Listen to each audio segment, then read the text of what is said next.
በስመ አብ ወወልድ ወመንፈስ ቅዱስ አሐዱ አምላክ አሜን። አንድ አምላክ በሆነ በአብ በወልድ በመንፈስ ቅዱስ ስም እናምናለን። ይህ ገድል የሰማዕቱ የቅዱስ መርቆሬዎስ ነው። ጸሎቱና በረከቱ በአገራችን በኢትዮጵያ በሕዝበ ክርስቲያን ሁሉ ላይ ለዘላለሙ አድሮ ይኑር አሜን። በሮሜ ንጉሥ በዳኪዎስ ዘመን ፒሉፓዴር የሚባል ሕፃን ተወለደ። ትርጓሜውም መርቆሬዎስ ማለት ነው። የአባቱ ስም አሮስ የአያቱ ስም ስዲሮስ ይባላል። ሁለቱም እምነት የሌላቸው አውሬ አዳኞች ነበሩ። ያደኑትንም እንደያዙ ለንጉሶቹ ለመኳንንቶቹና ለመሳፍንቶቹ ይወስዳሉ። እነርሱም ዋጋቸውን ይከፍሏቸዋል። ከዕለታት አንድ ቀንም ሁለት የአውሬ መልክ ያላቸው ሰዎች ከሩቅ አገር መጥተው ወደ ተጠመደው ወጥመድ ደረሱ። ያን ጊዜ ዶል ጮኸ። እነርሱም የራሳቸው ጸጉር እንደ ፈረስ ጭራ ረጃጅም፣ ጥርሶቻቸውም እንደ አንበሳ ጥርስ የሚሰባብሩ፣ ዓይኖቻቸው እንደ እሳት የሚገርፉ መልከ ጥፉዎች ሲሆኑ እጆቻቸውና እግሮቻቸው እንደ ብረት ጭፍሮቻቸውም እንደ አንበሶች ጥፍር ነው። አሮስ የዶልን ድምፅ እንደሰማ አባቱን ቀሰቀሰውና የዶልን ድምፅ በሰማው ጊዜ ወዲያውኑ ተነሳሁ አለው። አባትና ልጅ በወጥመዱ ላይ ያለውን ለመያዝ ሰይፎቻቸውን መዘው እየሮጡ ሄዱ። እነዚህን የአውሬ መልክ ያላቸውን ሰዎች ባዩአቸውም ጊዜ ደንግጠው በግንባራቸው ተደፉ፣ እንደ በድንም ሆኑ።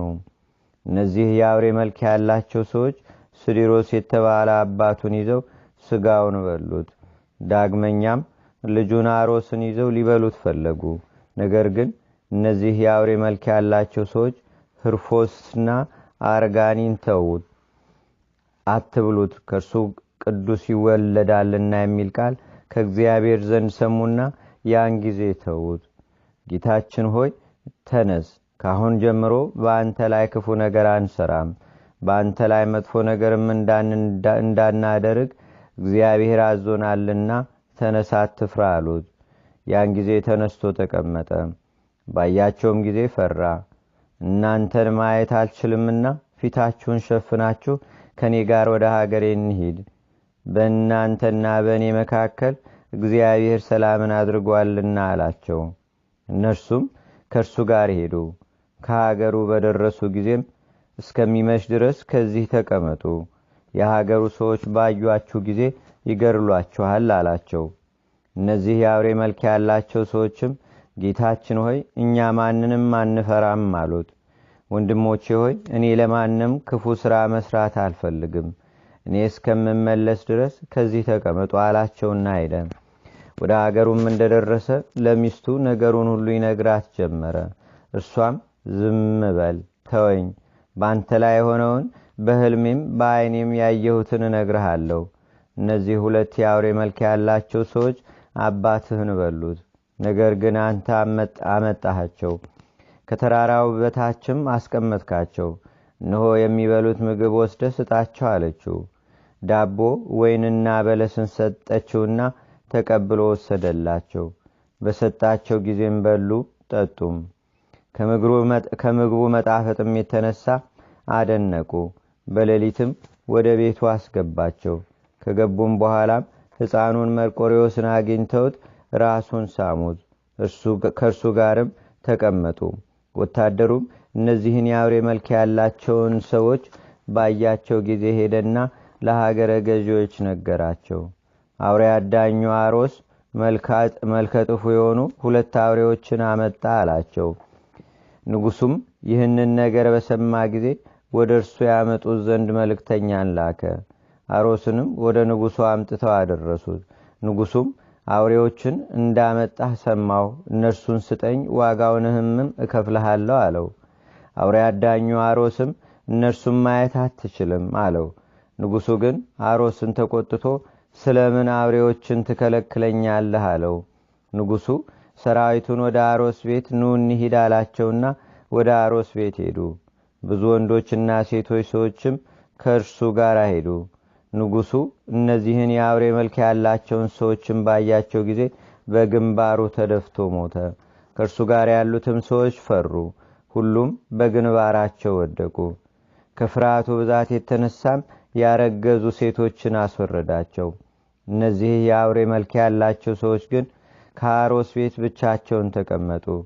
ዝናቸውም ከንጉሱ ዘንድ ሩቅ አገር ደረሰ።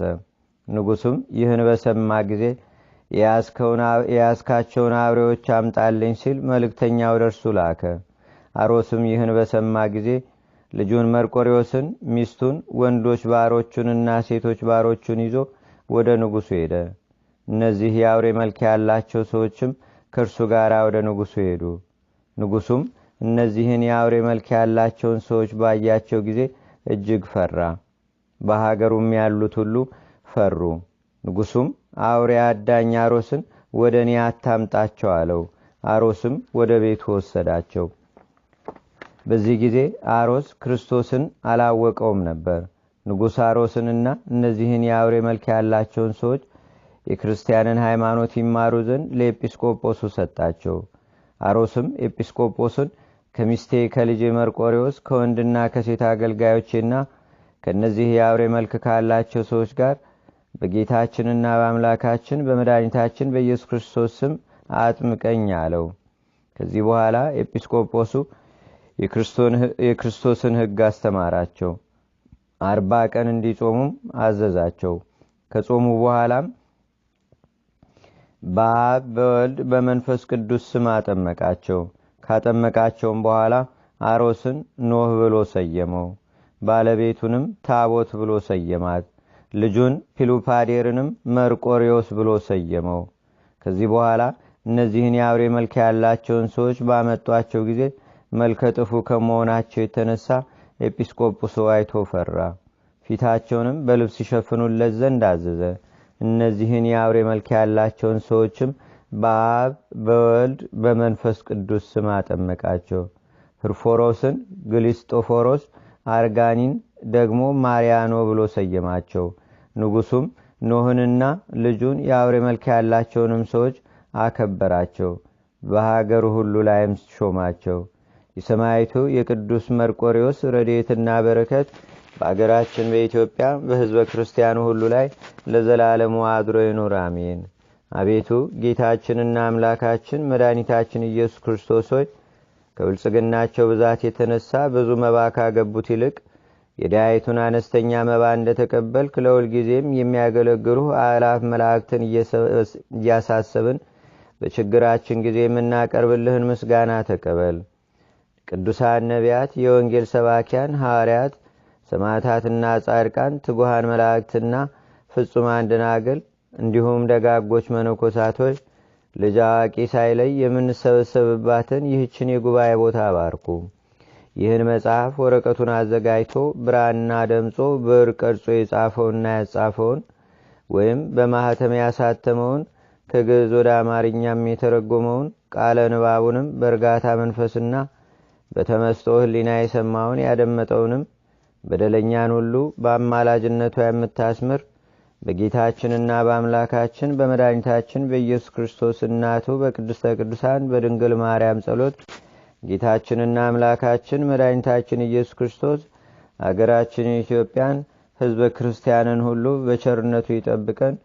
ከሰማይቱ ከቅዱስ መርቆሬዎስም ረድኤት በረከት ያሳትፈን ለዘላለሙ አሜን። አቡነ ዘበሰማያት